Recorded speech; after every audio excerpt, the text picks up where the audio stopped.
cuando... Tranquila, como tú prefieras, si ves, ahí si tú vas viendo que hay mucho ruido, lo silencias y si no... No, yo por ustedes, porque a lo mejor prefieren que yo me siga. A ver mi mensaje que te decía que uno de los mantras de este club de lectura es que la letra con vino entra, así que, bueno, como buena argentina, me imagino que tendrás un buen vinito al lado. Lo leí, tu mensaje, pero ya pensé, dije, ya los estoy defraudando porque yo ya me había preparado un té, que es lo que estoy tomando. Ah, bueno, aquí no importa, no importa. Que tenemos buenos vinos y que podría, pero justo en este momento me agarraron tomando el tecito. Bueno, así que bueno, entonces todo el mundo tendrá su tecito, su vino, su cerveza, su cualquier cosa para brindar, para abrir este espacio, nuevamente con la gratitud para Irene Kleiner y para todos los que estamos aquí hoy reunidos alrededor de la palabra, en esta juntanza, en esta resistencia. Así que bueno, pues copitas arriba, muchísimas gracias por estar aquí. Irene, bienvenida a este espacio, siempre tu casa, casa habitada, y salud, salud para todos. Muchas gracias. Gracias.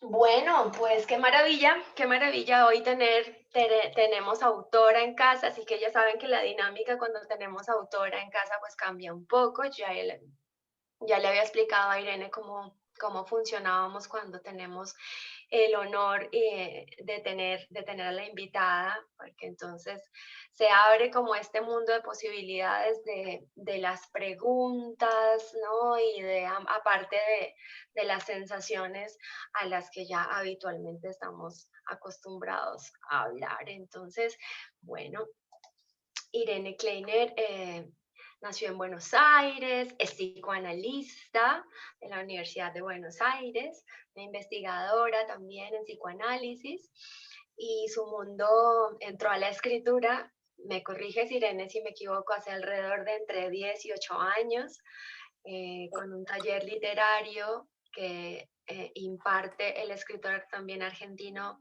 Pablo Ramos. Y ahí Irene conoció como el mundo de las letras, se metió profundamente de lleno a hacer este taller, del que ya más adelante ella misma nos contará un poco en profundidad cómo fue ese encuentro con la palabra y esto que ella sostiene, que es creer en el espacio colectivo de la palabra desde la creación y como les decía hace unos minutos, también ahora desde la lectura, ¿no? Estas lecturas compartidas que siempre nos abren, nos expanden el mundo de lo leído y nos hacen ver otras cosas a través de la mirada de los otros. Entonces, bueno, el texto que nos convoca se llama Pollitos. Hace un rato también decía que probablemente la canción Los pollitos dicen ya no será la misma después de esta noche, así que vamos a tener bastante tela de donde cortar. Y Pollitos pertenece a un libro que se llama Todos los mundos, ninguno, que fue publicado por la editorial Hormigas Negras en 2019 y es el libro ganador del concurso nacional de cuento y poesía Adolfo Bioy Casares de 2016, del que fue ganadora Irene. Antes de este premio, Irene había también resultado finalista en el premio de la Fundación Victoria Ocampo. También ya leímos a Silvina, Irene, así que ya estamos un poco más familiarizados aquí con la Fundación, con Victoria, con Adolfo Bioy Casares, por supuesto. Entonces, Irene también se había presentado 2 veces a este premio y quedó finalista en 2 oportunidades. Y bueno, este libro del que les hablo es su primer libro, es su ópera prima.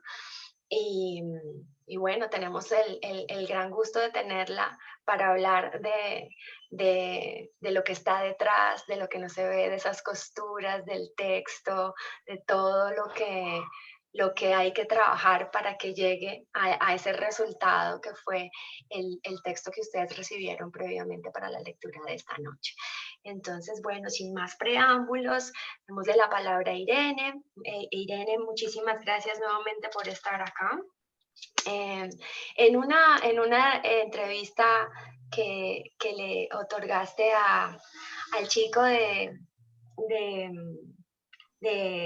ay, se me olvidó el nombre, a Gianfranco Ereña, el del Buen Librero de Perú, Sí. él te hace una pregunta muy interesante y es, ¿cuál es la génesis de Pollitos, ¿no? Y tú le contabas que, a ver si en Colombia pasa lo mismo y aquí vamos a ver cómo se les activaron esos recuerdos. Le contestaba a Irene que cuando ella era niña se, había una costumbre de regalarse pollitos, ¿no? Que les regalaban pollitos a los niños y que esos pollitos solían morirse muy temprano. Entonces quiero arrancar esta charla con Irene, a ver que nos cuentes un poco más de ese recuerdo que es tu punto de partida para escribir este cuento. Adelante, Irene, muchas gracias. Bueno, gracias a ustedes nuevamente. Eh, bueno, efectivamente, por un lado, algo que decías antes que yo quería retomar, que es un poco la materia prima de donde uno escribe, ¿no? De donde las escritoras y los escritores obtenemos eh, la base de la cual nos ponemos a escribir. Y puede ser, como pasó con este cuento, que se trate de esos recuerdos que a veces ni siquiera son recuerdos en términos narrativos, sino que a veces constituyen solamente una imagen o una atmósfera también, ¿no? Una sensación que queda. Para mí eso es como un material muy valioso y muy rico. La verdad que yo no sé si todo el mundo tiene, bueno, sé que no todo el mundo tiene tantos recuerdos, porque además como soy psicoanalista, escucho a mucha gente y hay mucha gente que no se acuerda nada de la infancia y hay gente que recuerda mucho. Yo tengo como una especie de sensación de que esa infancia en mí permanece todo el tiempo. La tengo como muy presente, todos esos recuerdos los tengo muy presentes. Se van a reír, pero por ejemplo a mí me pasa hoy día que yo voy a la casa donde vive mi madre, donde yo viví hasta que me fui, hasta que me casé, y vivía desde muy chiquita. Y me pasa todavía hoy que cuando yo entro al baño y me miro frente al espejo, tengo el recuerdo de cuando yo no llegaba al espejo y me veía reflejada en los azulejos de abajo, que como no llegaba al espejo, pero los azulejos eran suficientemente brillantes como para poder reflejarme, me veía y es una cosa, imagínense que yo ya soy una persona bastante grande, que han pasado muchísimos años de eso, y sin embargo a mí esas cosas me quedan, y esas cosas que quedan en algún momento se transforman en algo, siempre me ha pasado eso, a veces tardan muchísimo, yo soy, todos los escritores y las escritoras tienen como formas muy diferentes de escribir. A mí me pasa que yo soy de tener algo en la cabeza mucho tiempo, dando vueltas, hasta que logro encontrarle una primera posible forma, que va a ser siempre un primer borrador. Después sobre eso se trabaja mucho, pero no, pero a veces quedan durante mucho tiempo, durante años quizás, ¿no? Vos me preguntabas respecto de Pollitos y del trabajo en el taller. Cuando yo llegué al Sí. taller de Pablo Ramos, que es un gran escritor, un maestro, mi maestro, porque además es maestro de escritores, cosa que no todos los escritores son, pero él tiene realmente un muy buen método para transmitir. Eh, Cuando yo llegué tenía como algo más o menos, ¿no? Preformado. Y lo trabajé muchísimo en el taller, porque yo les decía que creo en la construcción colectiva de la literatura, tanto de la escritura como de la lectura, pero en el acto de escribir, el trabajo en el taller para mí fue fundamental, pero no solamente por el encuentro con el maestro, sino por el encuentro con los otros, porque imagínense que, bueno, ustedes lo han hecho porque ustedes tienen también talleres de escritura, ¿no? Pero esta tarea de llevar un texto y escuchar lo que provoca ese texto en el otro, lo que no se entiende, lo que uno cree, porque lo más difícil es que uno cuando escribe y lo que no escribe también lo tiene uno, el problema es que el lector no, entonces ese primer Exacto.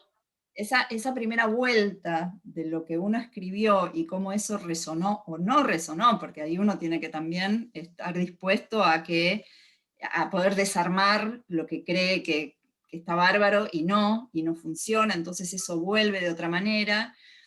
Y a veces, que eso es lo más interesante para mí, es que uno encuentra su propia escritura en el otro, en lo que el otro dijo, en lo que el otro no dijo. Eso para mí es una experiencia, es lo más lindo de la escritura y del trabajo en el taller, y además me parece que es lo más genuino, porque la escritura uno siempre lo dice como teóricamente, ¿no? Como que la escritura se completa con el otro, pero yo lo experimenté directamente cuando la palabra empieza a ser un espacio compartido entre, ya no es de uno, porque uno tampoco es el que domina el lenguaje, uno no es que domina, uno quiere transmitir algo y en el lenguaje pasan cosas que uno no controla ya, que tienen que ver con el personaje, que tienen que ver con la trama, como que el lenguaje a uno lo va llevando de la mano. Eso es muy interesante y eso se puede dar cuando uno tiene esos interlocutores valiosísimos que son los compañeros y las compañeras de taller. Entonces, en relación a Pollitos, estaba el recuerdo, efectivamente yo tenía, había en el barrio, se regalaban los pollitos, por lo menos en Buenos Aires, en las zapaterías, no sé por qué. En los lugares que vendían zapatos se regalaban y efectivamente venían en cajas, seguramente que quedaban libres de la zapatería, en cajas de cartón, daban los pollitos. Y claro, los pollitos no sobrevivían mucho, no eran para estar en departamentos en la ciudad, no sobrevivían mucho. Esa es una parte, ¿no? Ahora, el problema es que con eso no alcanza para un cuento, ¿no? Vieron que siempre uno determina qué es lo que hace que una historia se constituya en un cuento, qué es lo que hace que funcione como cuento, ¿no? Para que eso funcione como cuento tiene que haber una transformación, algo que, así como Gabriela decía, bueno, la canción no va a ser la misma, que el personaje no quede igual al final del cuento que antes. Y por supuesto al lector, pero tiene que haber algo en la trama, en la historia, en el devenir de lo que le pasa al personaje, que ya no sea el mismo al final. Y en ese sentido, vieron que en el cuento hay como dos historias que transcurren paralelas, es decir, no dos historias, sino es una historia, pero hay como dos líneas que se van Dos líneas cruzando. narrativas. Ujú. Claro. Eh, entonces, bueno, ese es como un punto de, si quieren, del artificio del cuento. Yo no sé si más escritores lo han planteado, pero un escritor argentino que tal vez ustedes conocen, que es Ricardo Piglia, falleció el año pasado o el anteaño, hace poco, él plantea que un cuento siempre son dos historias, Dos ¿no? historias. Dos historias, y que el punto privilegiado es el punto de cruce de esas dos historias, ¿no? Entonces, bueno, un poco, yo creo que en Pollitos eso se ve bastante claramente. Ni una historia funcionaría sola, ni la de los pollitos, ni la de la hermana, digamos, de la protagonista, ¿no? Sí, de Micaela. Ujú. ¿Mm? El punto de cruce creo que es como lo que puede resultar más interesante del cuento, que hace como que los elementos del cuento sean, que tengan varios significados, que sean más disponibles para las metáforas, ¿no? Bueno, Irene, yo te quería preguntar, ¿en qué momento de tu vida sentiste la pulsión de la escritura? O si siempre en este lado del psicoanálisis y lo que has investigado sobre el lenguaje, en términos de Lacan, si entiendo bien, sentiste como ese coqueteo y en qué momento te dejas tentar y entras a este taller, ¿cómo fue eso? Mira, yo creo que en mi caso fue, te diría como al revés, como que yo no me enteraba mucho de esa pulsión. Yo tenía todo para hacer, claro. La verdad que yo a veces pienso y digo, ¿cómo yo no me puse a escribir antes? ¿Cómo yo no escribí antes? O sea, yo escribía de chica diario, algunas cosas, ¿no? De chica era lectora, pero de esas niñas que los padres tienen que ir a apagarles la luz porque a la madrugada siguen leyendo. Yo de chica creo que leía más de lo que leo ahora, que leo muchísimo. Mi padre, además era médico, pero además era escritor. O sea, en mi casa los libros, mi papá nos leía además, nos leía clásicos, en las vacaciones llevaba libros y lo que él leía nos lo leía a mi hermana y a mí. O sea, yo tenía todas las condiciones, me gustaba leer, vivía rodeada de libros, mi papá escribía, yo ya siendo adolescente le hacía como una especie de edición, porque como yo estaba en el colegio secundario, yo sabía mucho de gramática, me gustaba mucho la gramática, entonces a veces le hacía correcciones. ¿Por qué no escribía? No lo sé. Por otro lado, tenía también una inclinación en relación al lenguaje desde el psicoanálisis y escribía textos más bien académicos, para, bueno, primero cuando estudiaba para la facultad y después cuando hice mi residencia en el hospital, en los congresos, en las jornadas, o sea, escribía cosas, llamémosle, cercanas a lo científico, ¿sí? Desde el psicoanálisis. Me acuerdo, fíjense por qué yo les digo que yo creo que no sé por qué no me quería enterar. Bueno, por ahí sí sé por qué, porque la tarea de escribir es muy ardua, tiene mucho de, o sea, no es pura alegría y pura felicidad. O sea, esto es felicidad, que haya lectores, que hayan leído mi cuento, conversar con ustedes. Esto es felicidad. Cuando termino de escribir un cuento y siento que logré escribir un cuento, es felicidad. Pero toda la parte anterior no. Entonces yo creo que un poco me defendía un poco o me alejaba de eso. Pero me acuerdo, hace muchísimos años, entregué un trabajo en la facultad y el profesor me dijo, ya estaba graduada, era como un estudio de posgrado. Me dijo, lo primero que me dijo fue, se nota que te gusta escribir, me dijo. Y yo me quedé, porque no, me dijo algo, de nuevo, ¿no? Con esto que yo les decía, cómo a uno le vuelve lo de uno mismo está en el otro, no está dentro de uno. Eso es, la práctica del psicoanálisis tiene que ver con eso, ¿no? Las palabras que se dicen en un análisis no son ni del paciente ni del analista, son unas palabras que surgen en ese entre. Y en la literatura yo creo que es igual. Yo creo que en la literatura el lenguaje funciona entre.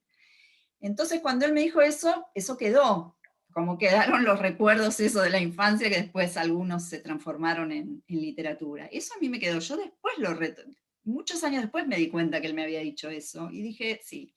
Bueno, no sé cómo, yo creo que tuvo que ver también con un momento de la vida, mis hijos ya eran un poquito más grandes de cuando uno está como muy abocado a los primeros años, a la crianza, como que me pude como ir desprendiendo un poco de algunas cosas que por ahí me llevaban tiempo, me ocupaban la cabeza, no sé, quizás la maternidad también me ocupó bastante. Y entonces me lancé, dije, bueno, voy a probar, voy a probar. Había hecho un taller antes de ir al taller de Pablo, que era un taller de texto breve. Y ahí yo me di cuenta que me gustaba escribir, que lo podía hacer, o sea, recibía muy buenos comentarios, pero no podía seguir, o sea, me faltaba como que alguien me dijera, no, bueno, pero es por acá, ¿no? Tenía mucho material, pero no estaba formateado como yo creía que debía ser. Entonces, en ese taller fue que yo lo conocí a Pablo, porque habíamos leído su primera novela, El origen de la tristeza, y bueno, así como ustedes están haciendo conmigo, habíamos en ese taller. Lo conocí a Pablo y dije, este escritor es el escritor que yo voy a ir a convocar para que... Y fue así como entrar, y esto, de nuevo, como que él veía en mí, no en mí, él veía en mis textos más de lo que yo podía ver en ese momento en los textos. O sea, él me ayudó a ir encontrando la manera y a ir encontrando el oficio, ¿no? Fueron muchos años, todos los cuentos de mi libro, de Todos los mundos ninguno, que efectivamente en el 2016 obtuvo el primer premio del certamen Bioy Casares, yo los corregí muchísimo, pero muchísimo. A mí esa parte no me molesta, no tengo problema en desarmar un cuento que ya tengo armado y volver a trabajarlo hasta que, cuando yo estoy convencida, ahí lo dejo, pero si no, puedo seguir trabajando, no le tengo miedo a la corrección. Y estos cuentos fueron trabajados muchos años. ¿Cuántos cuentos fueron, Irene? Son, mirá, espera porque nunca tengo exactamente, creo que son 11, pero siempre tengo que mirar porque nunca me acuerdo si son Mientras Irene busca ese dato, 11. les leo lo que dice Pablo Ramos sobre ese libro y sobre Irene. Dice, Irene trabaja cada cuento de la manera que lo hacen los grandes escritores, poniéndolo todo, dejándolo todo y dispuesta a todo. Tener en el alma esa determinación es al mismo tiempo un don, una enorme vocación y una cruz. Cierro comillas. Ahí está justo lo que estaba contándonos. Entonces, 11. Sí, son Ok. 11 cuentos. Y les cuento algo que tiene que ver con pollitos. Cuando yo gané el premio, el municipio que organizaba ese premio hizo una edición de concurso, esas ediciones que son como, bueno, de distribución gratuita, era una tirada muy pequeña, y eran libros que se regalaban para las bibliotecas, para los municipios, ¿no?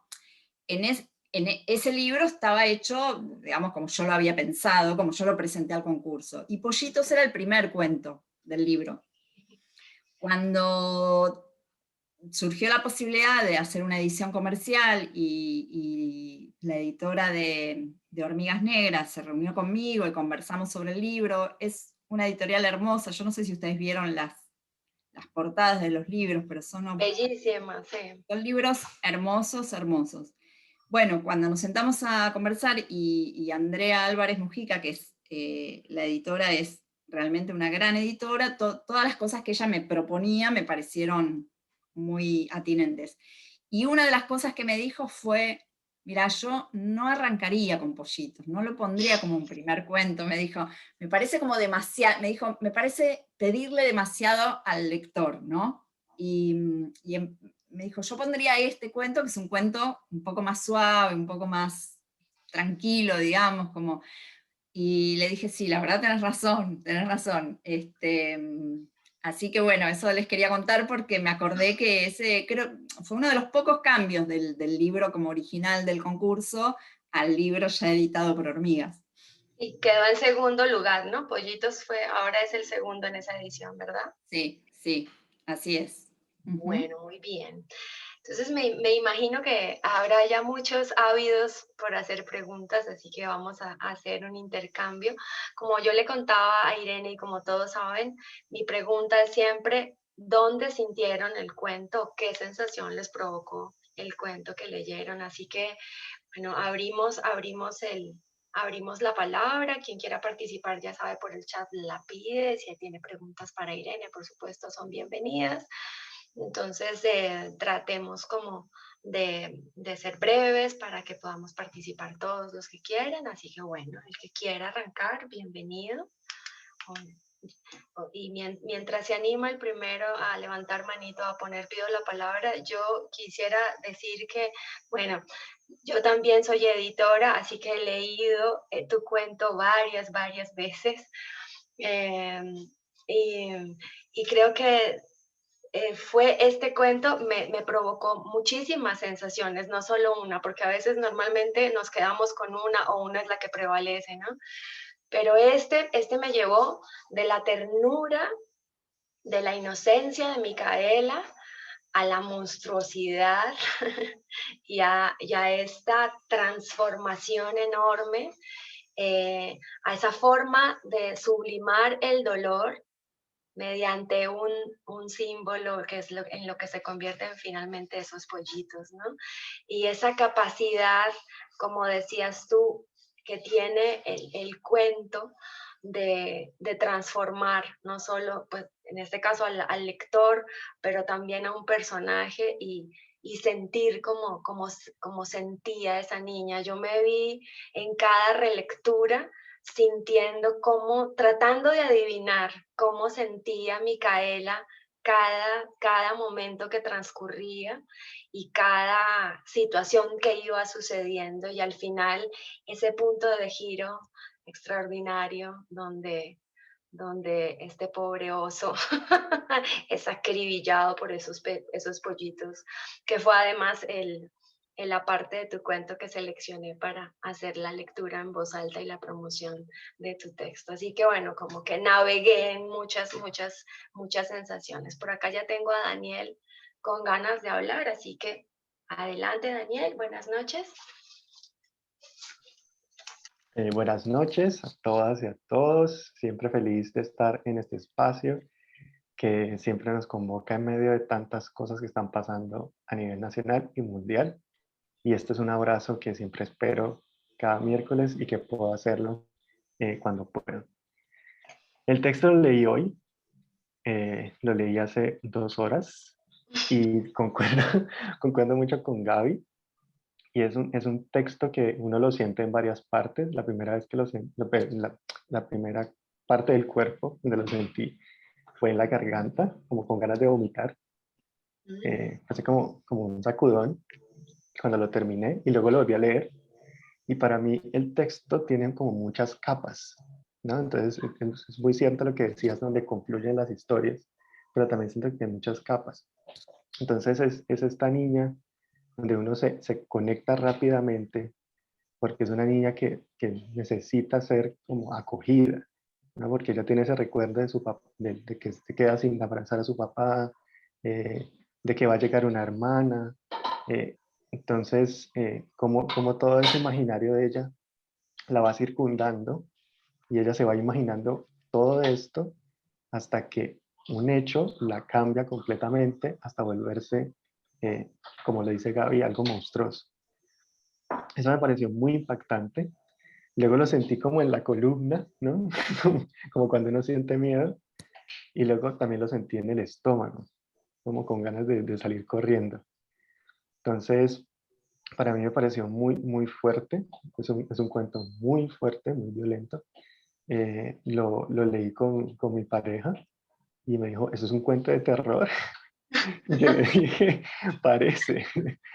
Pero es también como ella también estaba armándose esta idea del cuidado, que ella dice que quería enseñarle a los pollitos toda esta parte de la educación, pero también quería acunarlos como podía hacer algo con su hermana mucho más adelante.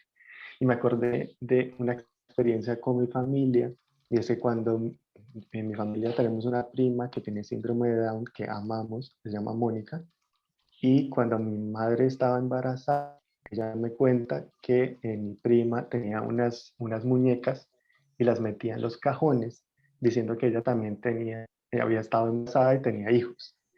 Entonces me recordó mucho ese momento en cómo uno empieza a como a asociar estas cosas como de la familia en sus ámbitos privados, en sus ámbitos imaginarios. Entonces yo siento que es un cuento muy poderoso y gracias, Irene, por esas letras que fueron como dardos, como muy precisas. En 5 páginas lograste revolucionar fantásticamente unas emociones y yo creo que el momento en que el padre llega es donde gira todo.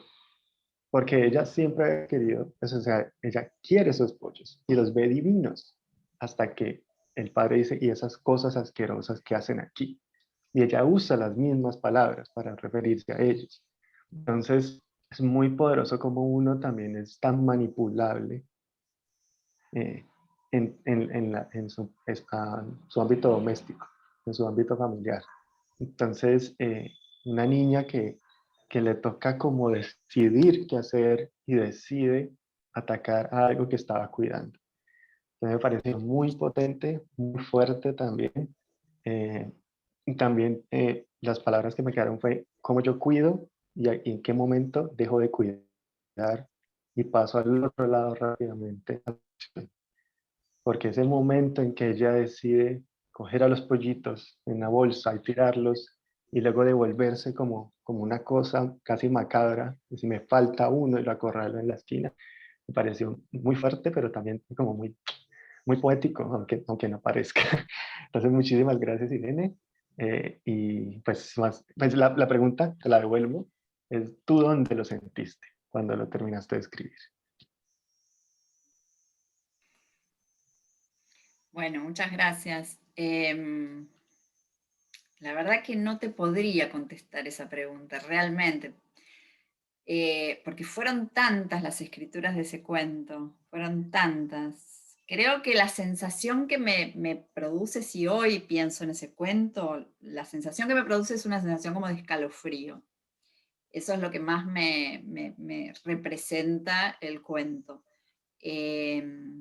Pero creo que efectivamente lo que vos decís hace al cuento, a esa transformación, porque yo creo que está bueno, cuando uno lee un cuento, a mí me gusta siempre, y yo creo que es lo que hace también que los cuentos funcionen, es pensar de qué habla el cuento, ¿no?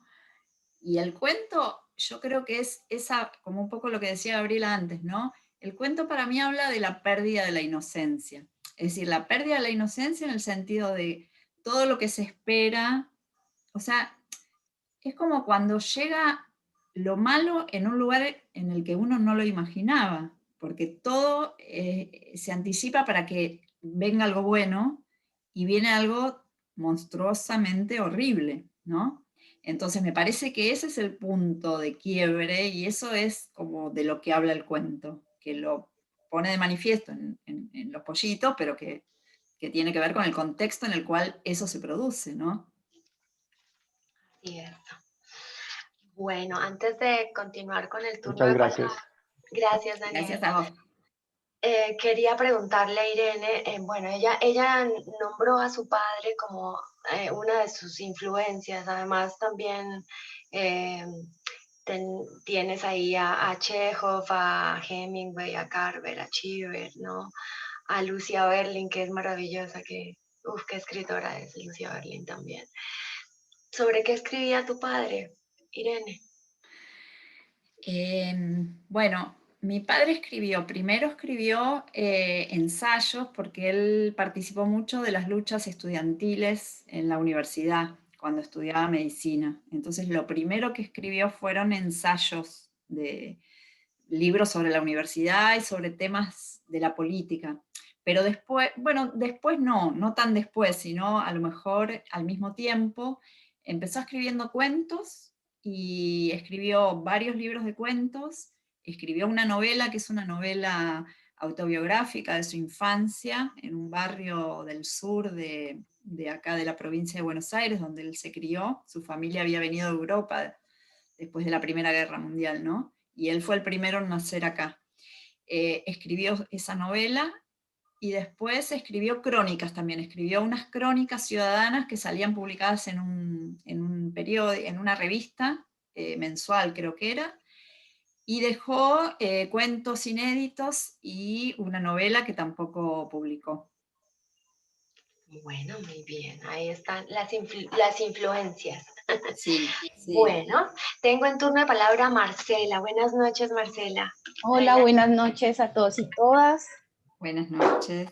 Decirles que los extrañé mucho hace 15 días Igualmente que no nosotros. pude estar. Bueno, sucedieron muchas cosas, entonces ya luego en su momento les compartiré. Bueno, Irene, un honor tenerla aquí. La verdad es que sí, es como que no sé si seré la única, pero un poquito nerviosa. Sabes que está la autora de lo que leemos en el espacio, que eso no se trata de contener y tener compostura. Bueno, yo frente a la pregunta habitual de Gaby, que dónde la sentimos, pues esta vez no una parte del cuerpo, sino más bien como lo que sentí. Bueno, que fueron muchas cosas. Lo primero que quería mencionar era que pensé mucho en mi hermano, pues porque mi hermano y yo somos hermanos medios por parte de mi papá y él es el mayor. Y pues yo soy la hija del matrimonio de mi papá. Entonces, bueno, ahí ya se van haciendo como un contexto y me preguntaba yo, mi hermano, ¿cómo habrá tomado la idea de que yo venía al mundo, pues como con todas las peripecias de la vida y todo lo demás? Y pensaba en él, en sus reacciones y demás. Entonces me preguntaba como eso y digamos que también trataba como de hacer una respuesta reconciliadora frente a lo que ya hoy en día somos como hermanos, que tenemos una muy buena relación. Entonces no hubo como el desenlace de los pollitos ni de Julia ni de, pero pensaba mucho en él y frente a cómo la importancia también de tener con quién crecer, porque pues pese a que estaba mi hermano vivía en otra parte y nos veíamos para las fechas especiales, Navidad, no sé qué, entonces digamos que no hubo esa continuidad de las experiencias y el poder crecer como con esas anécdotas. Esa era como lo primero. Lo otro, pues obviamente coincido con lo que dice la autora frente a la pérdida de la inocencia, pero también era la parte, pensaba yo, en esa responsabilidad afectiva de los adultos o de todas las personas frente a cómo influimos de manera negativa o positiva en lo que el otro ve del mundo, porque pues estaba la abuela cuidando a Micaela, pues porque era la que estaba apoyando pues a los papás en estas circunstancias, y ella de su manera muy, muy amorosa estaba tratando como de sortear la situación con la niña.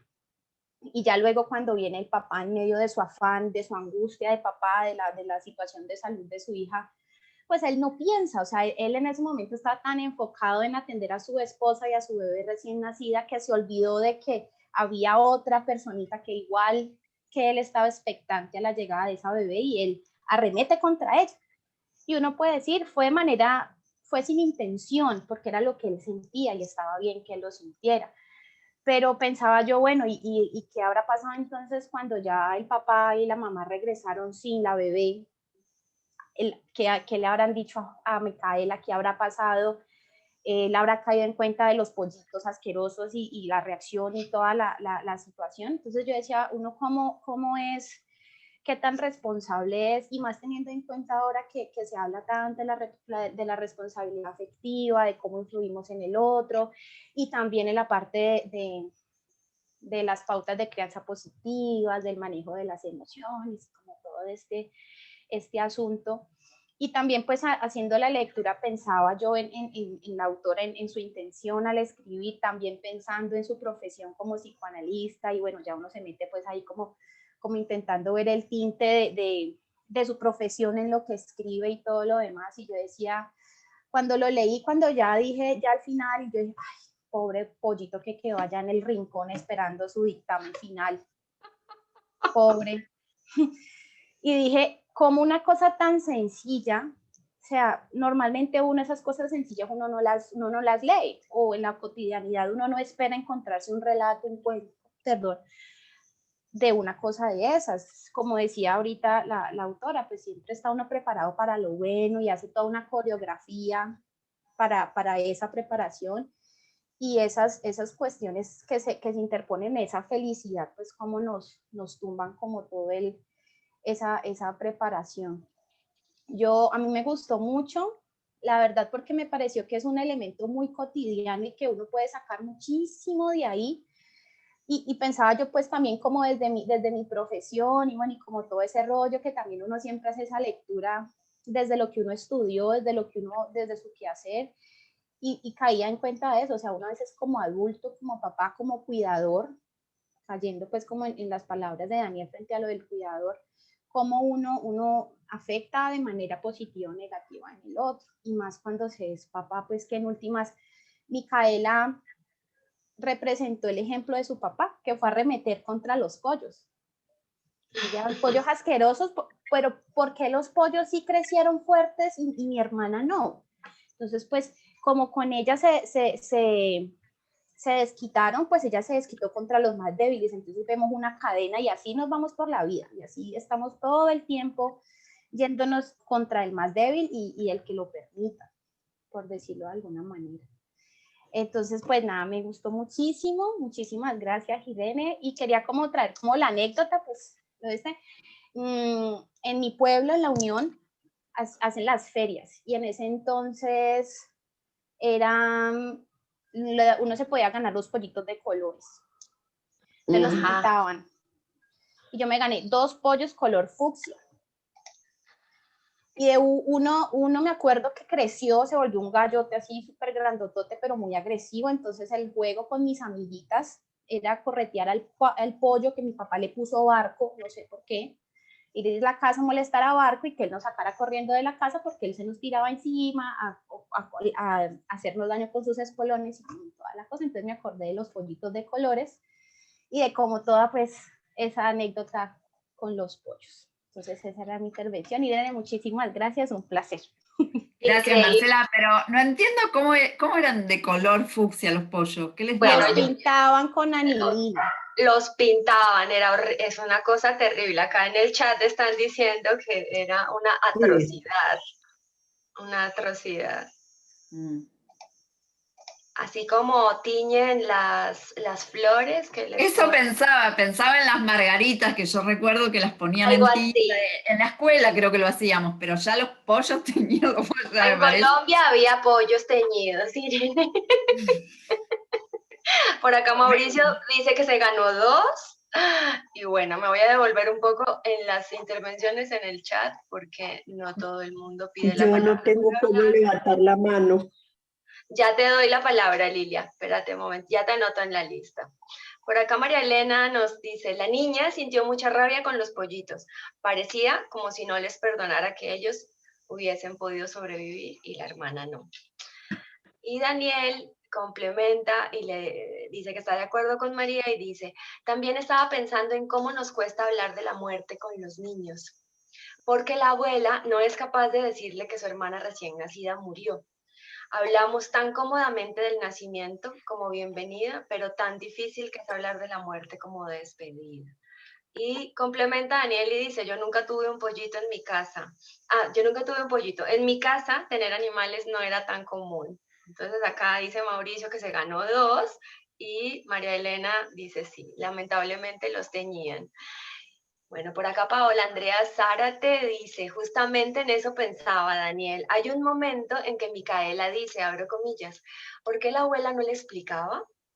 Sentía la frustración de no saber cómo abordar el tema de la muerte, qué seguía después de eso, qué iban a hacer con el cuerpo de Julia. Bueno, muy bien. Por acá a Marcela le dicen, yo creo que tu padre lo llamó Barco por el presidente. Puede ser, puede ser.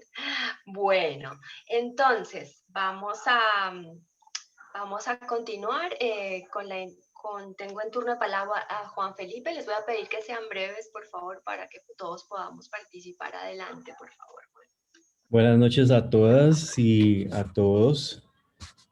Bueno, y a Irene en especial, un saludo especial para ti. Gracias. Y muchas gracias por este cuento.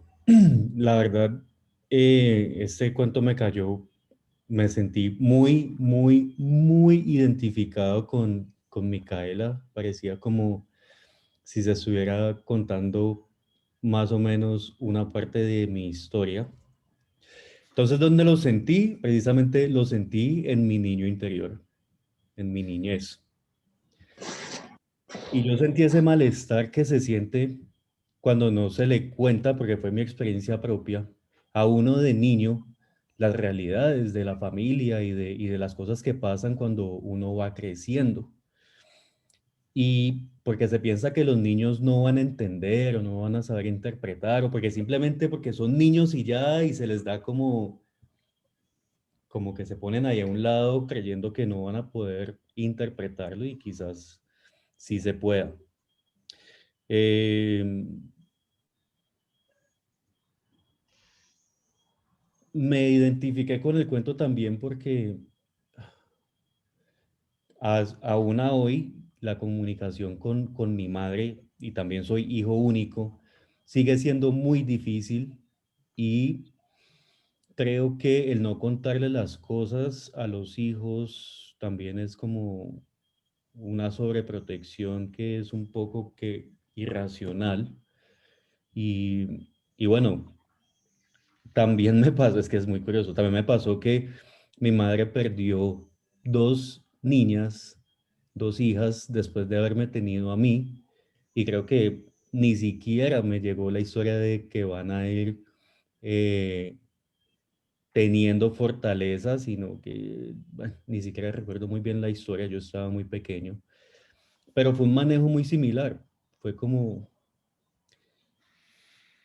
Y en lo otro que me siento identificado es que claro, con todo eso y la falta de comunicación y de información y de claridad a lo largo del crecimiento, pues también uno ve que hay un comportamiento que yo también tendré mi versión de otras cosas de los pollitos, contra los que he arremetido seguramente con alguna violencia por no poder descargarme directamente con mis padres, por ejemplo. Y bueno, en ese sentido fue una historia que me llegó muy profunda y con la que me identifiqué mucho. Muchísimas gracias. Bueno, Gracias. gracias. ¿Alguna pregunta para Irene, Juan Felipe? Estaba pensando, en este momento no se me ocurre una pregunta. Bueno, Sí, mientras la piensas, yo sí le tengo una pregunta a Irene, así que tú síguela masticando, me la pones al chat en breve. vale, muchas gracias. Irene, tú decías que eras una gran reescritora, que no te molesta reescribir cuantas veces sea necesario. ¿En qué momento sientes que has llegado a la versión definitiva de tus textos? ¿Cómo identificas ese momento? Mira, para mí el momento es cuando ya me doy cuenta que no lo voy a poder escribir mejor. Que no quiere decir que no se podría escribir mejor, pero que yo no lo voy a poder escribir mejor. Porque uno a veces cuando corrige empeora las cosas. Entonces, eso que vos me preguntás también está bueno, porque hay que saber dónde parar y dónde frenar, ¿no? Y sobre todo cuando uno lleva mucho tiempo corrigiendo un cuento, a mí me ha pasado, como pasaba el tiempo y yo por ahí ya escribía mejor después, ¿no? Pero también en algún momento uno tiene que decir, bueno, este es el cuento que fue posible en este momento y hoy lo escribiría distinto, a lo mejor, no sé, lo encararía de otra manera, pero en ese momento lo escribía así y la corrección es, bueno, hasta donde se pueda llegar con este cuento. Yo tengo ese límite, que a veces me cuesta, porque ahí también por ahí la cuestión del taller me ha ayudado mucho a decir, bueno, pará, basta. Pero es un poco esa sensación de decir, bueno, ya está, esto es lo mejor que yo puedo lograr con esta trama, con esta historia así contada, o sea, este cuento llegó hasta acá. Bueno, y ahora que Juan Felipe lo tocaba algo tan, digamos, que lo toca en algo tan íntimo, una fibra tan íntima, tú al respecto de lo autobiográfico dices que lo autobiográfico para ti es la forma en que cada uno registra lo que lo rodea. Mi pregunta alrededor de eso, de lo autobiográfico, es ¿en qué momento esa forma para ti, Irene, se convierte en literatura?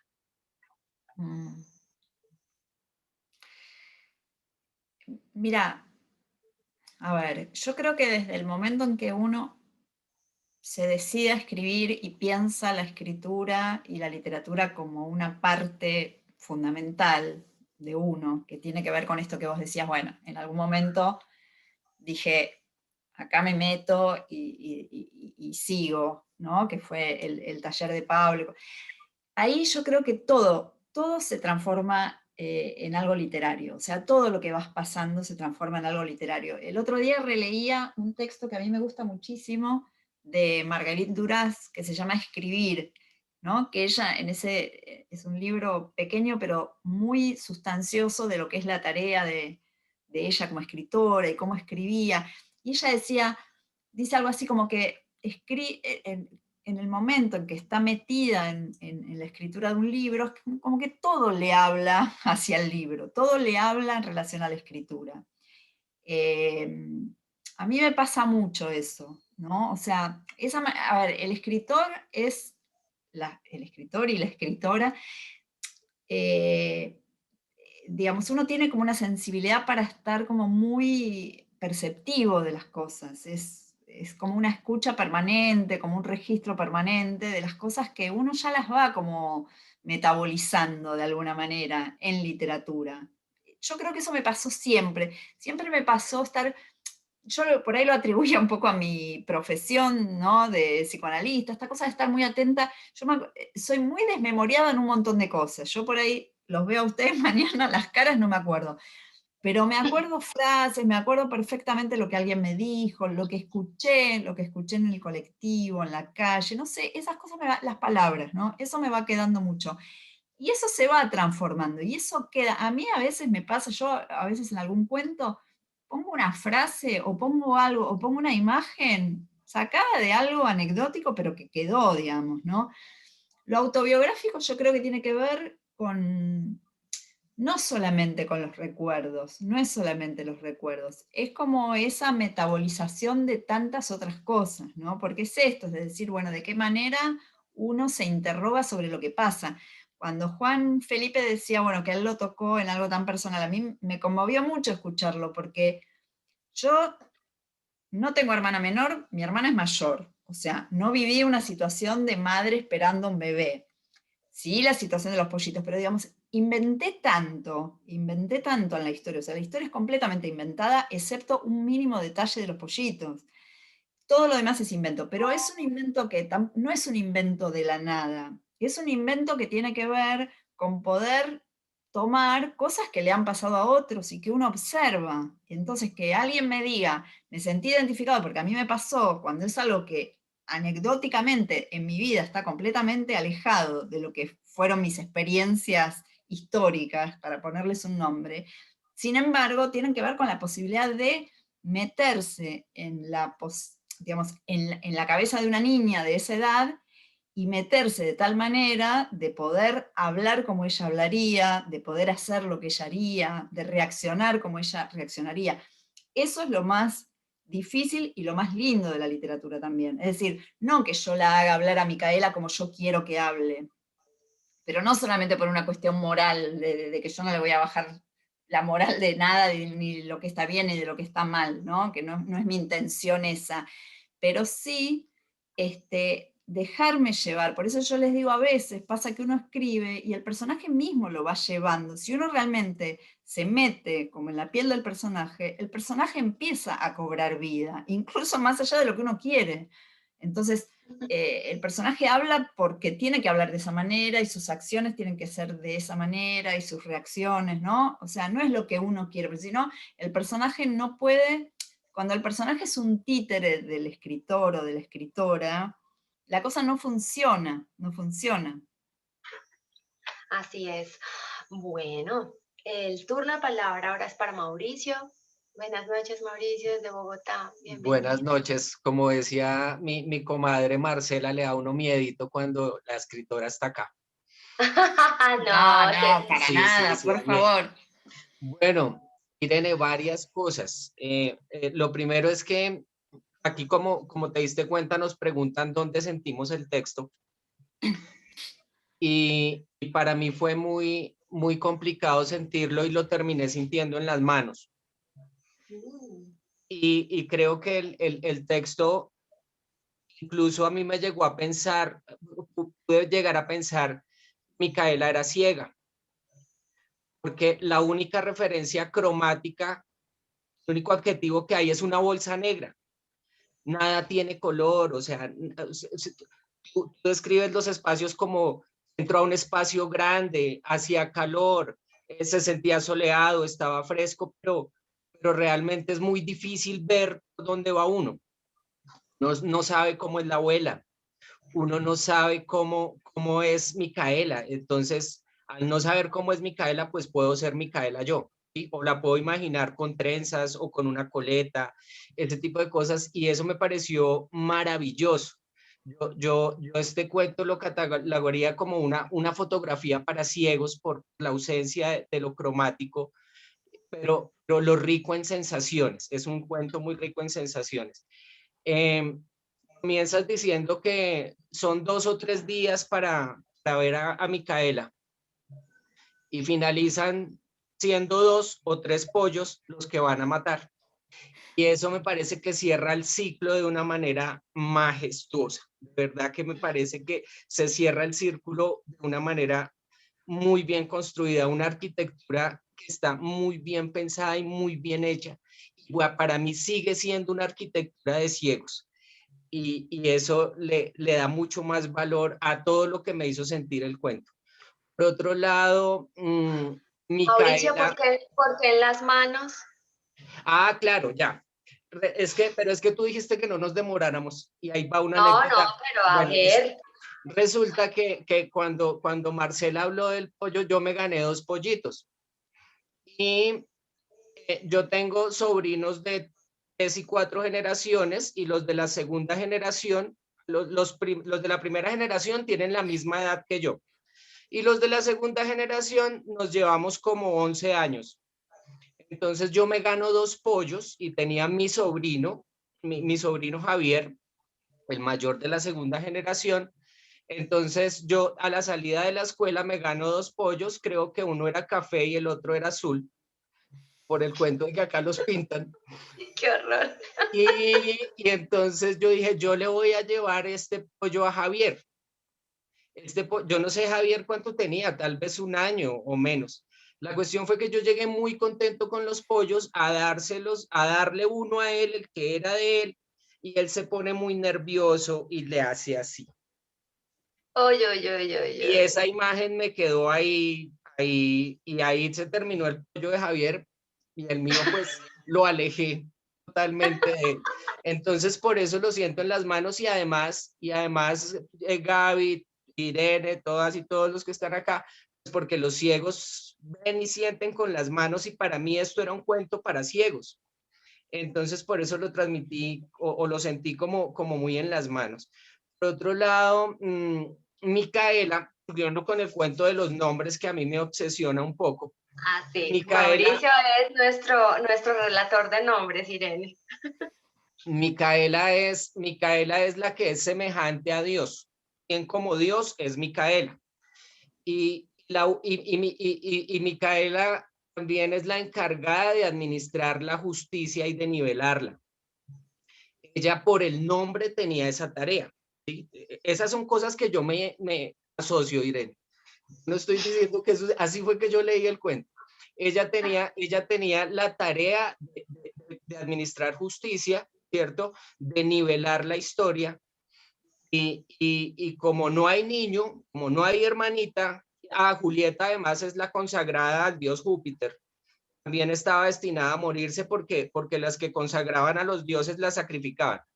Entonces jodidos desde el inicio cuando le buscaron el nombre a la niña, porque ella iba a ser para el dios Júpiter. Oiga, Vera tiene una hija que se llama Julieta, por favor. Y se llamaba Julia, Micaela iba a ser. Perdón, Julia.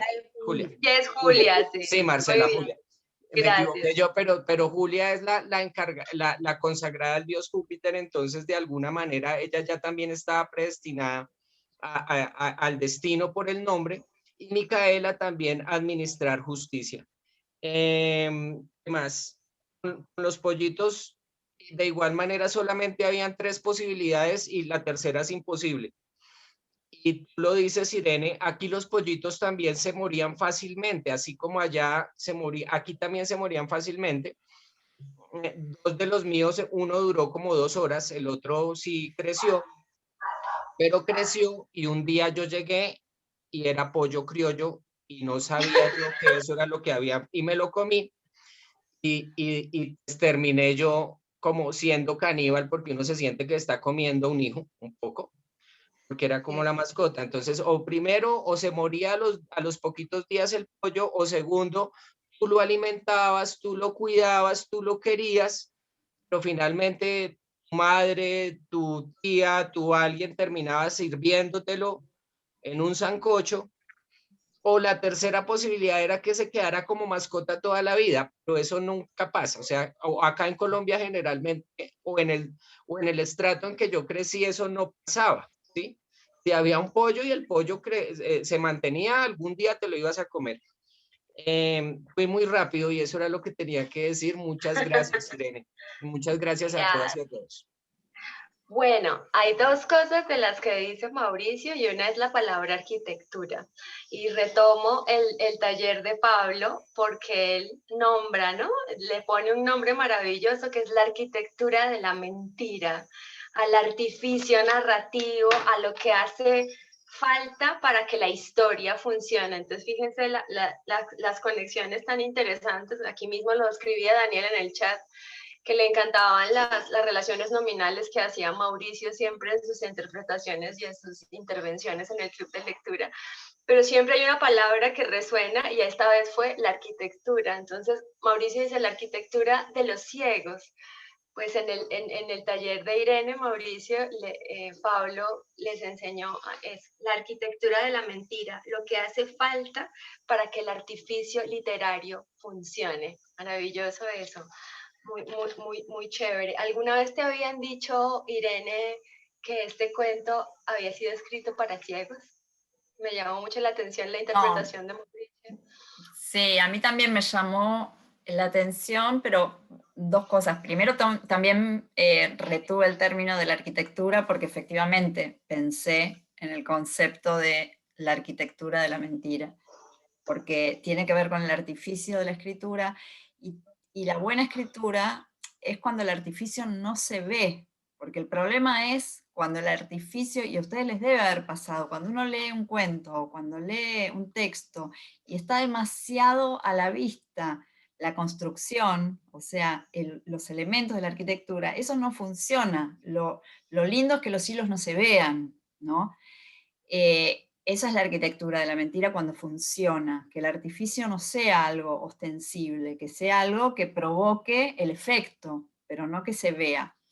Exacto. Y por otro lado, yo creo que lo que Mauricio dice respecto de lo visual, a mí me parece que tiene que ver con un modo de entender cómo construir los personajes, con un modo de entender las descripciones, es decir, cómo uno puede describir un personaje, más que describirlo, cómo uno puede armar un personaje y que el lector o la lectora lo pueda percibir sin necesidad de describirlo visual. Yo creo que tiene que ver con eso. No sé si estoy tan segura de que no haya otros elementos visuales, porque por ejemplo me acordaba que hay una referencia a los pompones amarillos en la vidriera de la zapatería, pero yo creo que lo que Mauricio dice tiene más que ver con eso, con que yo no describo al personaje diciendo cómo es Micaela físicamente, sin embargo hago algo en relación a lo que hace el personaje que vos te lo puedas imaginar, porque si vos no te lo podés imaginar,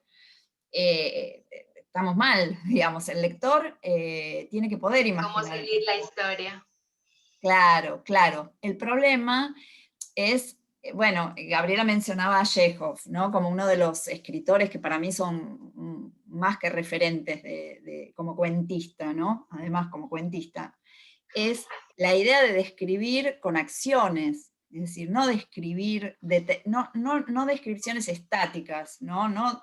Bueno, ahora te voy a describir y te describo visualmente cómo es el personaje, o cómo es el entorno, dónde está. No, digamos, sino en la medida en que el personaje se va moviendo, que aparezcan esas particularidades que no tienen por qué ser visuales, ¿no? Yo creo que tiene que ver con eso lo que Mauricio planteaba de lo que no es visual.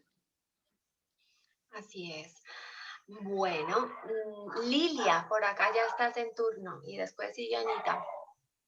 Gracias. Qué alegría. Un abrazo grande, grande para Irene desde Bogotá. Muchas gracias. Bueno, primero que todo, yo siempre que voy a leer, leo el título y me quedo ahí. Y me pregunto 1000 cosas sobre qué tratará. Y cuando yo escuché Los Pollitos, pasó creo que un día, 2 tal vez, pensando en el título. ¿Será un cuento infantil? ¿Será para padres?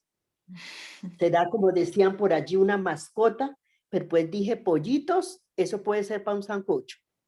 Y finalmente pensé, cuando dice pollitos, no van a ser tan tiernos. Después dije, este cuento es para leer despacio. Y me demoré mucho, mucho tiempo en leer paso a paso. No tenía afán. Y entonces pensé, lo sentí en mi ser.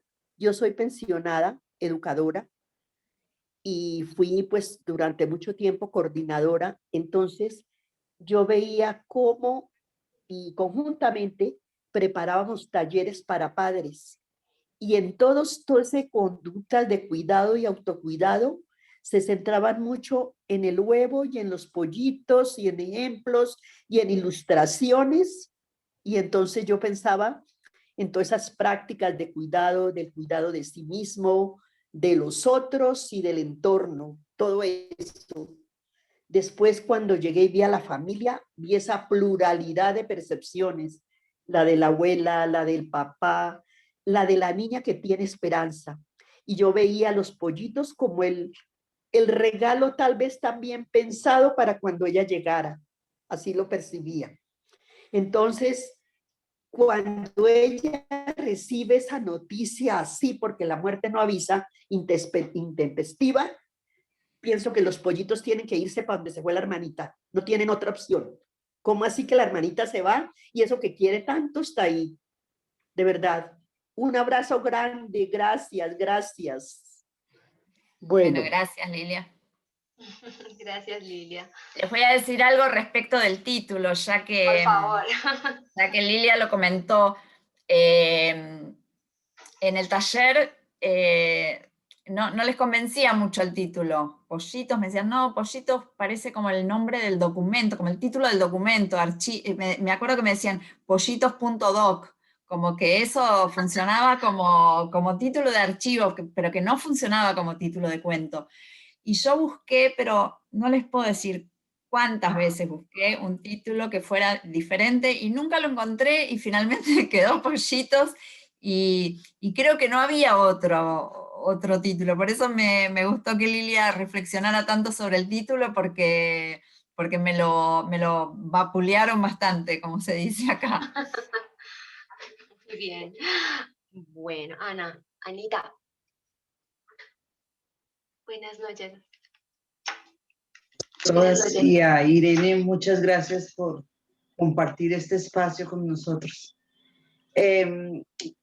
Yo antes de empezar a leer el cuento también me paré en el título y dije, esto será un cuento infantil y te busqué en internet para ver quién eras, ¿sí? Y leí ¿Quién era? una entrevista sí, para ver si era literatura infantil o con qué me estaba encontrando. Y no porque la literatura infantil no me guste, también me gusta, pero quería saber. Y me encontré con una respuesta que diste en ese momento, no me acuerdo quién te entrevistaba, y dice que aunque escribamos en soledad, entiendo la literatura como un hecho colectivo. No es impensable que lo que uno quiere decir lo encuentre en las palabras de otros. Entonces, bajo esa premisa, dije, voy a encontrar compañía de pronto. Y empecé a leer el cuento y me conmovió en todas partes del cuerpo. Me conmovió porque es un mapa de emociones que empieza desde algo tierno, que es la expectativa de un hermanito, hasta cómo convertimos al final el dolor en rabia y esa rabia en muerte. Y yo creo, con el respeto de todos, que a todos los humanos nos pasa eso de alguna manera, ¿no? Cómo la rabia la transformamos en un dolor, ahondamos más en el dolor y cómo tapamos eso. Y también en esta sociedad en que vivimos, en que todo no nos está permitido casi pensar o darnos el permiso de que nos duela, no nos está permitido el permiso de la frustración. Entonces es una doblación, es una sociedad paliativa, una sociedad que todo tenemos, cuántos likes tienes, cuán bonita estoy, tengo ganas de llorar, pero al amigo, la amiga te dice, no, tú eres una berraca, no, no. Y vamos enterrando y enterrando y enterrando. Y entonces, leyendo tu cuento, hice un rastreo de mis emociones y de lo que ha pasado a través de mi vida, cosas que me acuerdo y cosas que no me acuerdo, pero que sí sé que he enterrado y que no he tenido la posibilidad, que he enterrado por rabia y que he matado por rabia y que no le he dado la posibilidad a mi propia vida de ser vulnerable, que a lo mejor hubiera sido más feliz o más tranquila o tendré menos preguntas. me conmovió mucho tu cuento. Y la pregunta que te quería hacer era, ¿eso lo escribiste en tu proceso de ser psicoanalista? ¿O fue antes que fuiste escritora? ¿O fue después? O sea, porque también lo uno, ¿no? Porque en el psicoanálisis, pues las emociones también salen, ¿no? Gracias. Gracias, Anita. Gracias, Ana. Mirá, no, o sea, yo me dedico al psicoanálisis hace muchísimos años y la escritura llegó, digamos, así como algo serio para mí en estos últimos, diría, a ver, no, ya 10 años. 10 años ya. Más, sí, un poquito más, 11 años, un poquito más. O sea, primero fue el psicoanálisis y después la escritura, no la literatura, porque de nuevo, lo que les contaba es que la literatura siempre estuvo para mí. Yo el punto de conexión que encuentro con el psicoanálisis tiene que ver con esto que les decía y con esto que vos leías, Ana, de esa entrevista, en la cual yo digo que no es extraño que lo de uno lo encuentre en las palabras del otro. En ese sentido me parece que es donde yo encuentro esa espacialidad en la que funciona el lenguaje y en la cual yo me reconozco, ¿no? Pero los cuentos son todos cuando yo ya tenía muchos años de ser psicoanalista. Okay. Gracias. Muchas gracias. Gracias a vos. Bueno. Bueno, justamente como complemento de la profunda reflexión de Ana Isabel, quería preguntarte, ¿dónde encuentras tú la subjetividad propia de tus personajes? Y también, como no conocemos el libro, digamos, ahora también quería preguntarte, aparte de si con Hormigas Negras, ¿cómo más se puede conseguir? Yo había encontrado alguna información sobre cuál era como el universo de esos otros 10 relatos. Y quería como que nos hicieras un abrebocas de todo el libro, que nos contaras un poco más de qué tratan las otras historias, de que algunas tienen que ver con la dictadura argentina, con la guerra de las Malvinas, ¿no? Pero quisiera que nos ampliaras un poco más eso, Irene, por favor. Dale. Primero les muestro, no sé si se podrá ver la tapa, porque es una tapa tan hermosa del libro, que me gusta. La tapa es mostrar. preciosísima. Es una ilustración muy linda que tiene que ver justamente con uno de los cuentos del libro. Claro, como decías, Gabriela, hay 2 cuentos que están relacionados con la dictadura. Bueno, un poco con lo que me preguntabas antes de lo autobiográfico, ¿no? Esto también tiene que ver con lo autobiográfico, es decir, yo crecí, toda mi adolescencia transcurrió en la peor época de este país, en la dictadura más sangrienta que tuvimos que atravesar, y fue desde que yo terminé la escuela primaria, toda la escuela secundaria, es decir, toda la adolescencia, la entrada en la adolescencia y toda la adolescencia, con lo cual la manera en que yo pasé esos años o el contexto de la dictadura en ese momento para mí significaba estar completamente advertida de lo que pasaba, porque además yo vivía en una casa que tenía mucha conciencia de lo que estaba sucediendo. Había otras familias que pasaron muchos años hasta que supieron o entendieron o pudieron ver qué era lo que estaba pasando. Pero en mi casa había mucha conciencia, había mucha gente que estaba desapareciendo, y hay 2 cuentos que están relacionados con esa etapa de la historia de nuestro país, que se refiere a 2 amigas, de las cuales son 2 amigas muy cercanas, y una de ellas, a punto de casarse, su novio desaparece, es secuestrado. Eso, digamos, es un hecho que ocurrió, efectivamente. Yo además me acuerdo perfectamente cuando sucedió. Una amiga de mi hermana, que era su mejor amiga de toda la vida, a ver, yo les cuento ahora, y la escena tal como yo la recuerdo, ni siquiera sé si existió tal como yo la recuerdo, pero para mí existió así, y es que ella vino, dijo que se iba a casar, y a los días el novio desapareció, y es uno de los desaparecidos de nuestro país. Eso yo lo recuerdo así. Ahora que escribí el cuento, no sé si es que lo recuerdo así porque el cuento lo escribí así, o porque fue realmente así, pero verdaderamente no importa. Y ahí también un punto en relación a lo que Ana me preguntaba respecto al psicoanálisis. Ahí también tenemos un punto de conexión. O sea, la historia es la historia que uno recuerda y que uno construye con los recuerdos, no la historia que efectivamente ocurrió. Cuando yo escucho a un paciente en análisis, no me importa si lo que me está contando fácticamente ocurrió como él me lo cuenta. Lo que me importa es lo que él cuenta, porque a él le ocurrió de esa manera, ¿no? Entonces, en relación a los cuentos me pasa lo mismo. Se me arman los recuerdos y a veces escribo tanto sobre algo que ya no sé qué pasó, qué inventé, se me arma como toda una mezcla, pero creo que la mezcla es de la... O sea, la verdad tiene estructura de ficción para el psicoanálisis, y esa es la idea, ¿no? Que el punto de la verdad es la verdad que se juega en esa ficción, no una verdad que uno va a contrastar con la experiencia.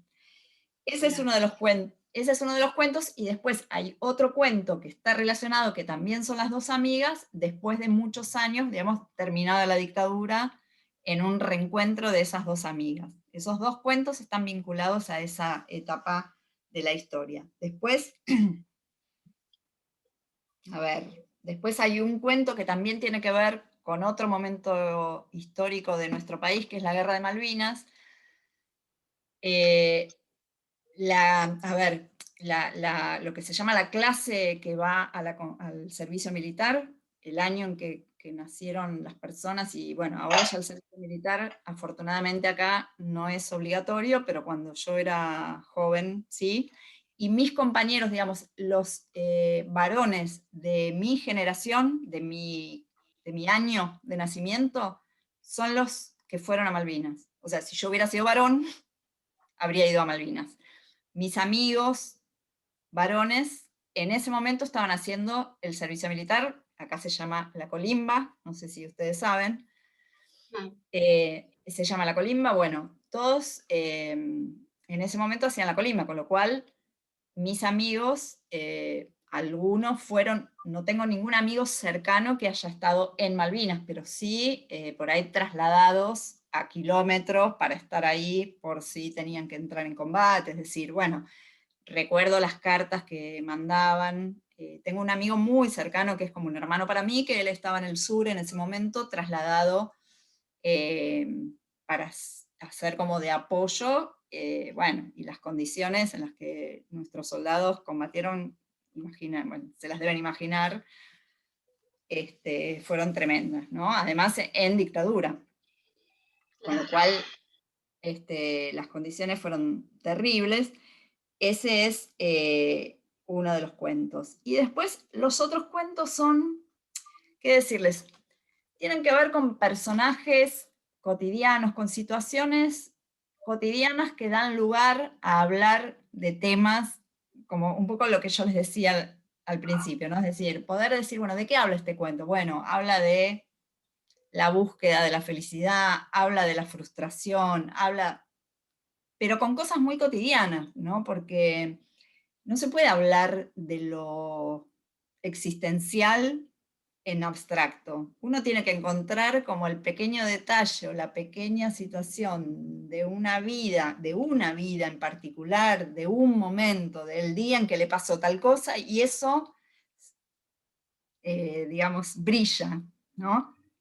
O eso se expande de alguna manera y se puede ver ahí, pero no se puede hablar en abstracto de esas cosas. Entonces, otra curiosidad por ahí es que cuando salió el libro en la edición del concurso, el libro se llamaba Vidas Ajenas, porque tenía que ver con eso, y la tapa era una foto que me había hecho una amiga mía que es fotógrafa, que eran imágenes. ¿Vieron cuando de noche uno pasa por una avenida y están esos edificios donde se ven todas las ventanitas prendidas, las luces prendidas y se ve adentro de las casas, ¿no? A mí siempre desde chica me encantó esa sensación de que uno al mismo tiempo está viendo lo que pasa en varias casas, y se ve bastante, porque cuando es de noche la luz prendida es como que uno ve el living, el dormitorio, se ven muchas cosas.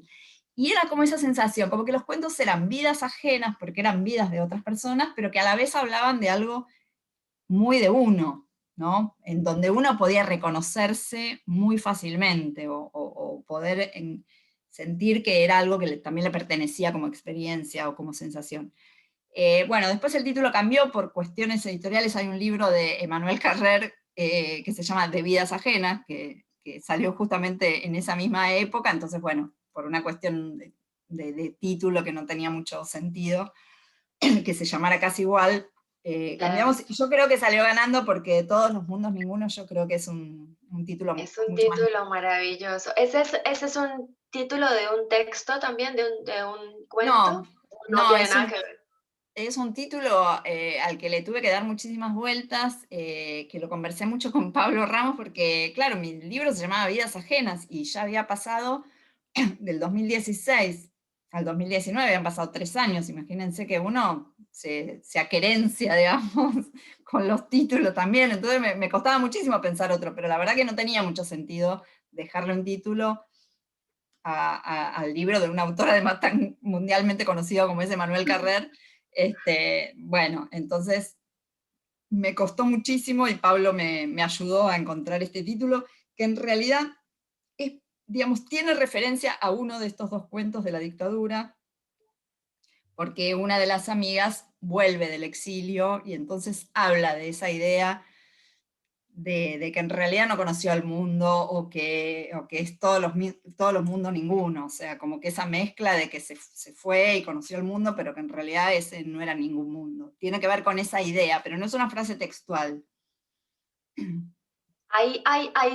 Buscando en la red encontré otro de tus textos que se llama Lo que no sé nombrar. ¿También forma parte de este libro, Irene?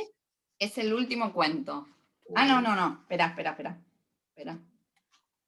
No, Bueno, sí está acá. ese lo tendremos de regalito para el club, mientras Bueno, conseguimos el libro completo. ese cuento tiene que ver con una experiencia de cuando, de nuevo, digamos, un poco la misma idea de cómo se armó esa arquitectura, ¿no? De la mentira.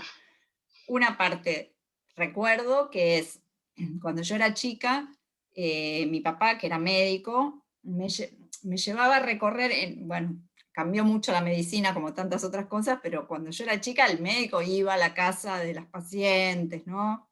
Entonces, yo me acuerdo que eran por ahí los sábados a la mañana, y para yo no quedarme sola en mi casa, mi mamá seguramente trabajaba, yo lo acompañaba a mi papá en el auto, y hacíamos la recorrida. Entonces, yo les voy a decir, el disparador de ese cuento fue el recuerdo. Yo de chica no comía, no me gustaba nada de comer, no, era muy asquerosa para comer, nada me gustaba. Y me acuerdo que en una de las casas a donde entramos con mi papá se fue a ver a la paciente, a mí me sentaron en la cocina y me sirvieron un licuado con una cosa que para mí era asquerosa, un olor que para mí era horrible, y yo sentía que un poco tenía que tomar porque era una cosa muy descortés, digamos, no, ni siquiera probar un sorbo, pero para mí era horrible. Ese es el recuerdo que yo tengo de haber ido a esa casa y las visitas que hacía con mi papá.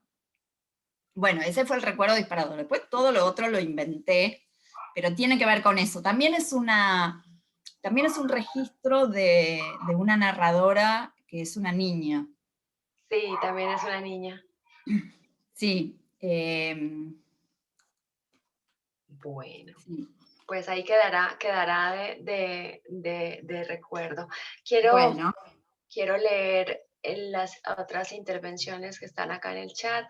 Una de Ana María Reyes que dice: creo que muchos tenemos experiencias de pollitos que han terminado mal. Pobrecitos, chivos expiatorios de esas emociones que los niños no logran descifrar.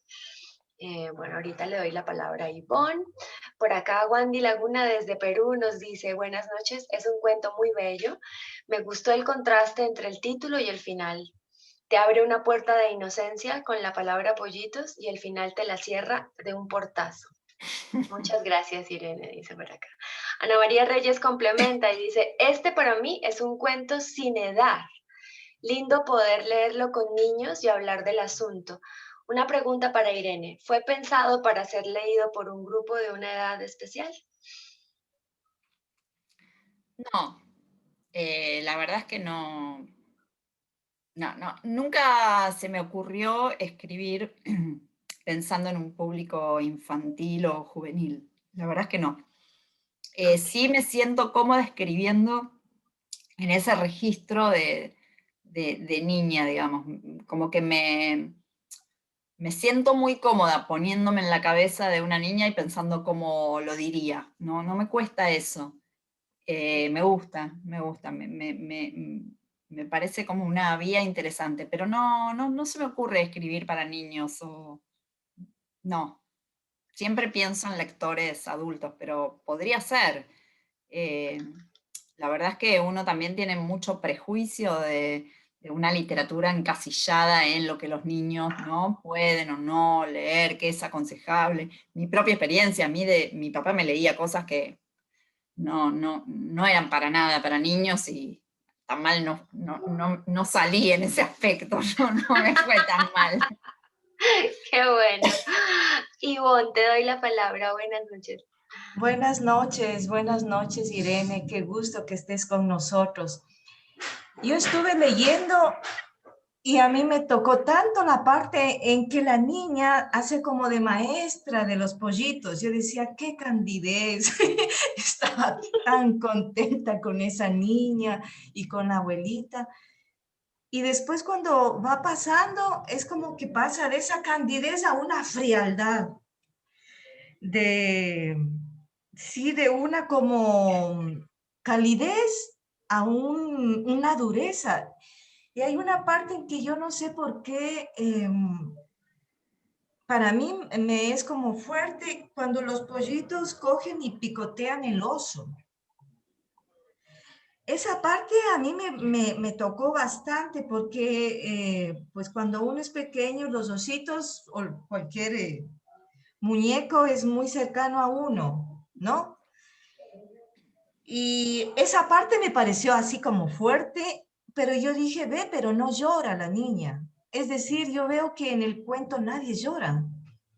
O sea, nadie llora. Entonces, como que yo siento que ese hilo del agua, de las gotas, sí, se convierte como en piedras, en dureza. Hasta que ese final tampoco, nadie llora y es una como piedra fuerte. Pero a veces, tal vez por mi temperamento, yo creo que tal vez la niña, en lo de los ositos, podría tener como una actitud más de niña. Como que me falta esas reacciones ahí de las niñas de que cogen el oso, de que no sé, algo como de niñas de cogerle al osito y defender, algo como de niñez que me falta ahí. Pero tal vez a esa niña le faltó la niñez también, no sé. Y bueno, también me hizo pensar cómo los adultos a veces no tenemos como ese camino de sentir lo que es un niño. Y podemos, sí, como lastimar con palabras fuertemente, que es el espacio del niño, es de esa candidez, de esa como Inocencia. bondad, inocencia, y después eso puede el adulto quebrarle totalmente. Y eso también sí me tocó. No sé, me pareció que tal vez la niña al final se convierte en una adulta así. O sea, de repente le dio una niña chiquita, pero siendo adulta. Bueno, muchas gracias, Irene. Fue muchas emociones. Gracias, Ivonne. Bueno, por acá le contestan a Ivonne, le dice Mauricio, es que Mica solo tenía 2 o 3 días para ser o dejar de ser. Y Livia dice, los niños y niñas como sujetos invisibles. Y María del Pilar Valenzuela dice, la niña tenía rabia y así la expresó espontáneamente. Quiero también leer la intervención de Adriana Chávez que dice lo siguiente. Yo me quedé centrada en Micaela, en esa Micaela a futuro, la que tendrá que entender y resignificar el momento en su vida donde conoce la muerte, el engaño y el origen de su crueldad. Abrazo. Gracias, Irene, poderoso. Y Norita Lara por acá dice, pienso que tiene que ver con las emociones. Los niños pasan del amor al odio de inmediato porque no saben manejar los altos y los bajos en las pérdidas o en los momentos críticos. Y muchas veces los adultos los tratamos como pequeños adultos, que todo lo entienden y pueden procesar en su pequeño yo. Lo sentí en las manos y en la negación del dolor. Los seres humanos somos crueles por naturaleza y con los valores, con la educación que recibimos, vamos moldeando ese ser. Muchas gracias por esa intervención. Por acá Paola Andrea Zárate nos dice, Irene, muchas gracias por aceptar la invitación y estar aquí presente hoy. Pollitos fue un cuento que me causó muchas emociones, desde la ternura hasta el desespero y el enojo. Valoro mucho la forma en que está escrito porque logras reflejar la inocencia de Micaela. Para mí, particularmente, esta oración.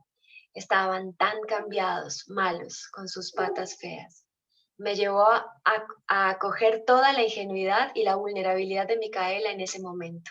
Mi pregunta para ti es, una vez encuentras una idea que te merece ser escrita, ¿cuál es el paso que sigues para plasmarlo en el papel? ¿Hay algún tipo de búsqueda literaria o personal para indagar en la forma de su escritura? Bueno, la verdad que es difícil describirlo porque no ocurre siempre igual. O sea, a veces la idea está, como yo les decía antes, a veces tengo la idea mucho tiempo en la cabeza hasta que se me ocurre cómo empezar. En realidad, yo creo que los cuentos funcionan mejor cuando uno tiene muy en claro el final del cuento. Una vez la escuché a, no sé si conocen una escritora argentina, una gran cuentista que es Liliana Hecker, y Liliana Hecker decía algo respecto de esto, ¿no? que los cuentos van hacia el final. Entonces, cuando uno tiene muy en claro el final, el cuento desde el comienzo está dirigido a ese final. Y efectivamente es mucho más fácil. No quiere decir que uno siempre lo tenga claro, pero sí me pasó y experimenté eso que plantea Liliana Hecker, que cuando tengo claro el final, el cuento va para ahí. Entonces me resulta más fácil. Pero no siempre me pasa. A veces tengo una idea y la empiezo a escribir y bueno, y voy llegando al final. Después por ahí corrijo para atrás. Después, otra cosa que me pasó hace poco, escribí un cuento el año pasado que salió en una antología de Hormigas Negras, de cuentos basados en una canción de rock. A muchos escritores nos pidieron que escribiéramos un cuento, pero que tuviera en su trama un tema de rock. Y bueno, yo lo pensé mucho y tenían claro, por ejemplo, de ese cuento, tenían claro un diálogo que para mí era central en el cuento, que era lo que producía como ese quiebre y ese punto de no retorno en la protagonista. Entonces, por ejemplo, escribí primero ese diálogo, que era como el nudo del cuento.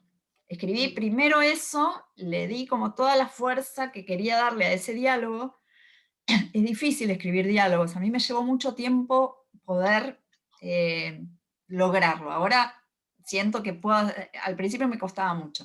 Entonces escribí eso y después armé el cuento alrededor de ese diálogo que para mí era como el nudo.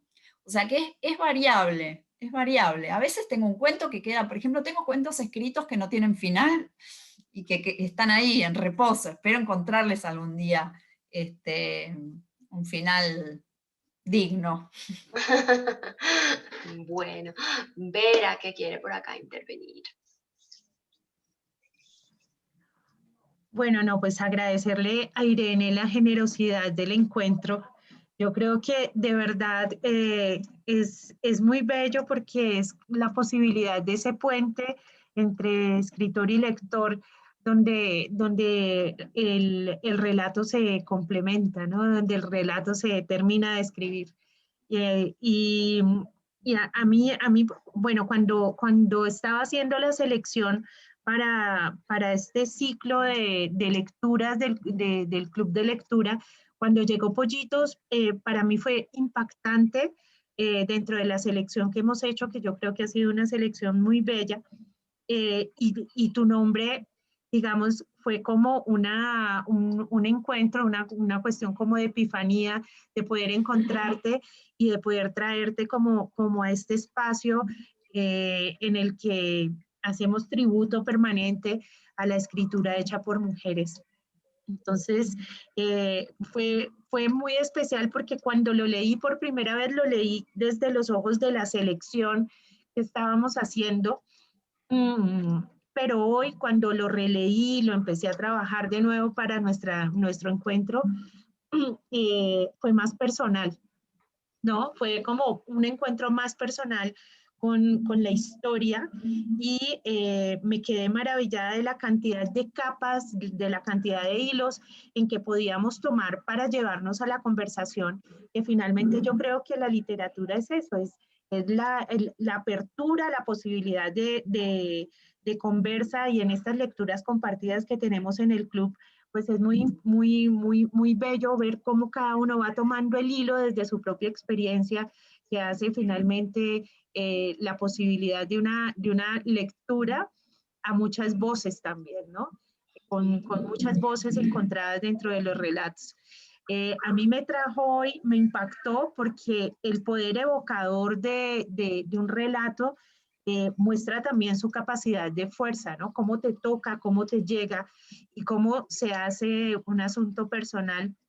Y yo recordé un evento estando muy niña, tal vez 5 o 6 años, en que en mi ventana vi como alguien agarró una rata, la metió a una bolsa negra y la tiró a un carro. Entonces para mí fue como impactante el poder evocador, y me pregunté si había sido también un punto de quiebre en mi vida de perder la inocencia que tenía que ver con esto, porque yo gritaba, déjenla vivir, déjenla vivir. Ana muy asustada, déjenla vivir.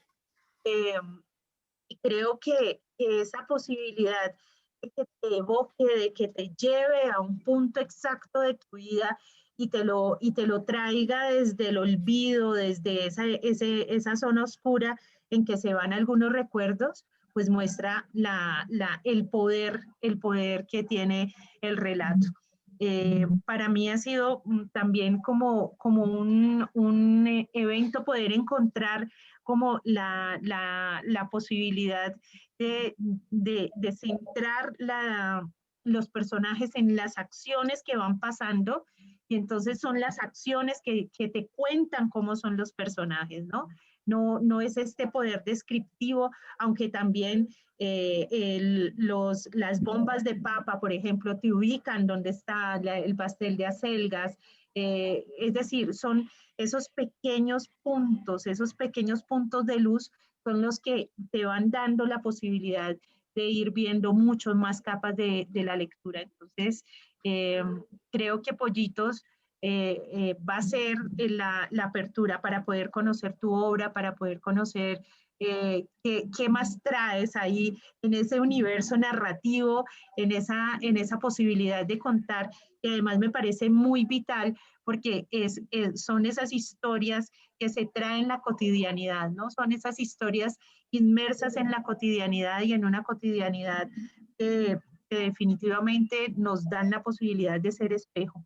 Entonces, muchas gracias, Irene, y pues gracias de nuevo por la generosidad de estar aquí, y a todos también por esa generosidad que siempre tienen en cada encuentro con las lecturas, porque creo que para leer también se necesita la generosidad del escucha, la generosidad del que va detrás de qué me quieres contar, qué me quieres decir, y creo que eso puede hacer mucho más rico todo lo que podamos hacer alrededor de la lectura como encuentro humano, de la lectura como volver al centro de la hoguera a contarnos la vida a través de los relatos, de los cuentos, a través de la palabra.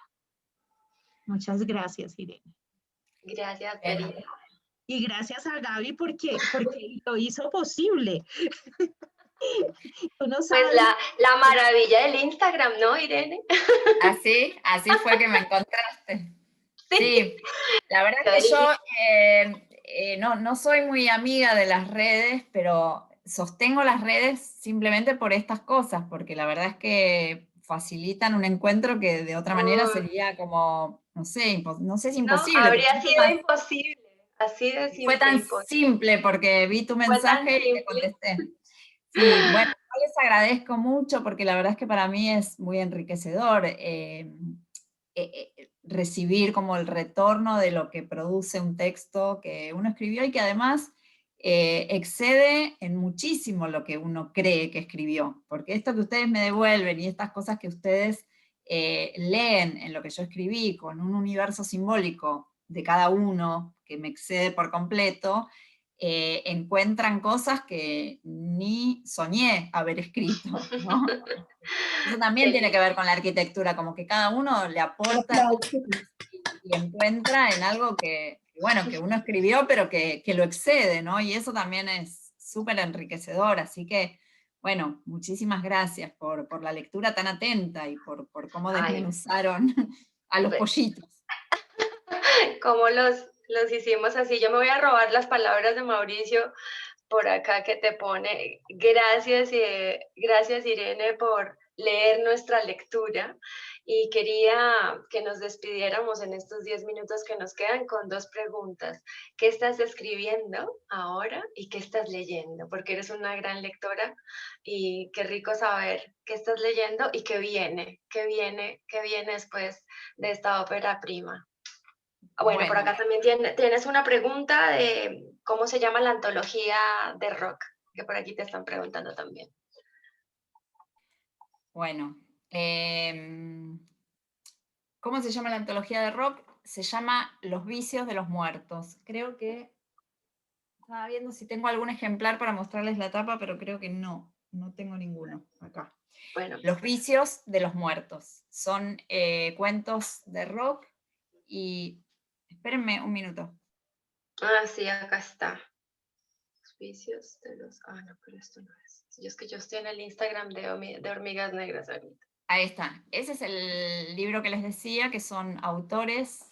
La mitad son autores de Hormigas, que hemos publicado en Hormigas, y otros son escritores y escritoras invitados. Después, la otra parte de la pregunta, ¿qué estoy leyendo? Estoy leyendo, en la pandemia aproveché algo que en general suelo hacer en vacaciones muchas veces, que es leer esos libros clásicos que nunca leí, esos pendientes que todos tenemos, entonces alterno. Estoy terminando de leer En busca del tiempo perdido, el primer tomo, que no había leído Proust, así que le entré a Proust, ya lo estoy terminando. Y a la par... ¿Eh? ¡Qué bueno! Bueno, esas cosas que nos permitimos también en pandemia, cuando los tiempos son un poco más elásticos, ya que estamos tanto adentro. Y a la par siempre busco alguna autora o autor que por ahí más de la actualidad y que no conozco, y estoy leyendo un libro de Guadalupe Nettel que se llama El matrimonio de los peces rojos. Son cuentos, leí el primero, me encantó. Así que, Es una escritoras gran latinoamericanas. narradora. Estuvo en Bogotá 39, Guadalupe Nettel, y desde ahí fue como su catapulta al mundo literario, muy buena narradora. Bueno, acá está, se ve que la han editado ahora recientemente y también ha tenido muy buena repercusión. Así que esas son mis lecturas ahora. Y estoy escribiendo una novela que la estoy escribiendo hace ya muchos años y la estoy terminando, digamos. O sea, estoy como en el tramo final de terminar ya la estoy corrigiendo. Lo estoy corrigiendo, pero bueno, con este afán corrector que yo tengo, como les decía, le di muchas vueltas y bueno, espero ya ir como viéndola más terminada en este El próximo momento tiempo. de darle la bendición, abandonarla y sacarla al vacío. Sí, Qué estoy bonito. como en un ¿Ya trabajo de tienes nombre corrección. de tu novela? Tengo ¿O un está título, ahí? pero por las dudas no lo voy a decir, porque Bueno, puede, está bien. puede Ya sé. cambiar. Que Tengo sea un título. sorpresa. Muy bien. Infinitas gracias, Irene. Siempre esta será tu casa. Muchísimas gracias por estar, por la generosidad de tu tiempo, de tus palabras, de abrirnos tus mundos, de compartirlos con todos.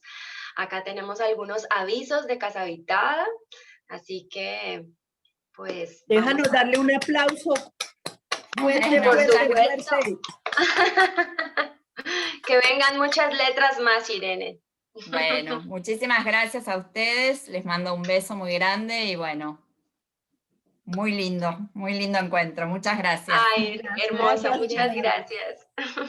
Bueno, y yo no los quiero dejar ir sin recordarles que estamos teniendo martes, jueves y domingo las reuniones de noches de diarios para que ustedes, quienes quieran, pueden asistir de una manera gratuita. Quienes ustedes crean también que les puede venir lindo este ejercicio de escritura compartida de diarios, pues están invitadísimos también. Y vamos a tener ABC de la escritura a partir del próximo 3 de julio. Vamos a tener sábados 9 de la mañana y los cupos no son muchos, así que les pasaré mañana la información y como siempre les agradeceremos si nos ayudan a pasar la voz para iniciar con Gabriela de la Parra el ABC de la escritura el próximo El mejor 3. taller.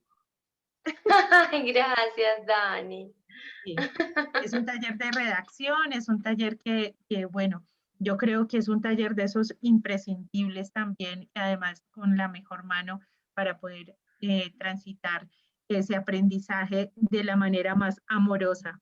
Entonces, eran esos dos avisos. Tenemos noches de diarios, martes, jueves y domingo, a partir de las 7:50, un espacio de lectura, de escritura compartida de diarios. Y vamos a tener el ABC de la escritura a partir del 3 de julio. Era eso. Entonces, y bueno, mil gracias. Mil gracias por este espacio, como siempre. Gracias. Bueno, Gabriela. salió muy lindo, ¿no? Salió muy lindo. Muy bella, Irene, también, muy generosa. Muy Muy bonito. generosa, muy bella. Muchas Muy bella. gracias. Muchas gracias. un Gracias, bello. gracias. Pan y poesía Increíble. para todos. Muchas gracias. Abrazos, besos. Gracias. Muchas Abrazos, gracias a todos. gracias. Besitos para todos. Chao, feliz Gracias, noche para Gaby. todos. Chao, Marce. Marce. Besitos. Muchos Feliz abrazitos. noche. Muchas gracias. Feliz noche. Gracias. Hoy, Chao, hoy ya Lidia. tengo un nuevo nombre y es la comadre de Mauricio. O sea, ya